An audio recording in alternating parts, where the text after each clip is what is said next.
আমরা বের হলাম এই টিকা কেন্দ্রের দিকে আর কি যাচ্ছি, বাট এই আয়সা পড়ছি। এখন টিকা কেন্দ্রে যাবো, ভাবি গাড়ি ভাড়া দিচ্ছে। এই আয়সা পড়ছি, এখানে আয়সা দেখতেছি প্রচুর ভিড়। তারপরেও কিছু করার নেই, যেহেতু টিকা দিতেই হবে বাবুকে, সেহেতু আমি ভাবলাম একটু বাইরে থেকে হাইটে আসি আমরা। তখন আমার বাবাটাকে খুলে নিয়ে একটু হাঁটাহাঁটি করতেছি। ভাবিকে বললাম একটু ভিডিও করি আমরা, একটু ভিডিও করলাম, হাঁটাহাঁটি করলাম। বাবাটা তো অনেক খুশি, বাট সে তো জানে না একটু পর তাকে ইঞ্জেকশন দেওয়া হবে।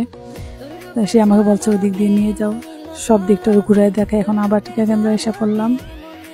এখন আমরা দাঁড়িয়ে আছি টিকা দেওয়ার জন্য, বাট এখন টিকা দিব। চান্সে আমি একটু ভিডিও করলাম, তারপর আবার দাঁড়িয়েছি। আমার বাবাটাকে আমি নিয়ে গেছি টিকা দেওয়ার জন্য, কিন্তু টিকা দেওয়ার পরে বাবাটা এত রাগ করছে, ওকে আমি কুলি নিয়ে টিকা দেওয়াইছি। এখন ও আর আমার সাথে কথা বলবে না, দেখেন কি রাগ করছে।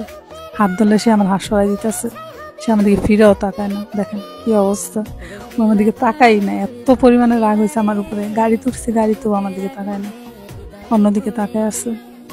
বাট আমরা এখন চলে আসতেছি, এটা হচ্ছে মাঠপাড়া। কে চিনেন মুন্সিগঞ্জে মাঠপাড়া?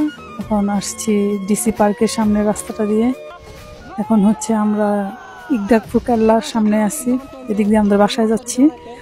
এটা আমাদের বাসার সামনের যে গল্লিগুলা, ওইগুলা পার হয়ে যেতেছি বাসার সামনে। এই এখন চলে যাব বাসার সামনে। সামনে মহিলা কলেজ, এটা হচ্ছে আমাদের মহিলা কলেজ। এই আমাদের বাসার সামনে এসে পড়ছি, এই এসে নেমে গেলাম। এই আমার বাবাটাকে নিয়ে ভাবি